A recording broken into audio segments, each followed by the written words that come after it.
د هلمند مرکز لښکرګاه ښار کې د تورو شیشو لرونکو موټرانو د سپینېدو کمپاین. دا کمپاین د اسلامي امارت د زعیم امیر المؤمنین حفظه الله د فرمان پر اساس ترسره کیږي چې له مخې به په ښار کې د تورو شیشو لرونکو موټرانو د سپینېدو ترڅنګ د زړې موټرانو او ناقانونه وسلو پر ګزلاو هم بندیز لګېدلی دی. او تورې شیشې به هغه دغه څه په امنیت کې غټ وسیر تمامېږي چې شیشې سپینې شي، او د امیر المؤمنین هم دا حکم دی چې باید چې شیشې تورې نه وي او سپینې غیر دغو کسانانو څخه چې هغه ځینې استثنا دي. ورته مهال د هلمند اوسېدونکي وایي د دې کمپاین په ترسره کېدو سره به په ښار کې د غلا، تروریستي او جنایي پیښو کچه صفر ته راټیټه شي. خلک غلا کېږي، الفام چې غلا کېږي، بیا وروسته بیا د هغو څخه په دا تورې شیشو موټر کې باره اړوي بله خوا ته. بالکل دا خو یو ښه کار ده. زما موټر خپلې تورې هندارې درلودلې او متاسفانه ما د دې موټر تقریبا 2 ورځې کې چې ما رانیولی و، نن زما لاس ته راغی.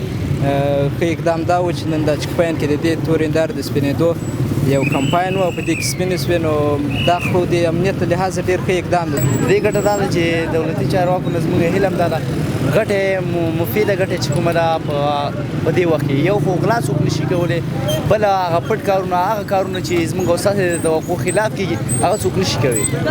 د هلمند د امنیه قومندانۍ د ډایاک بې وسلې کولو پروګرام مسؤلین وایي دا کمپاین یوازې تر مرکز لښکرګاه ښار پورې نه دی محدود، بلکې د هلمند تر ټولو ولسوالیو پورې به وغځول شي.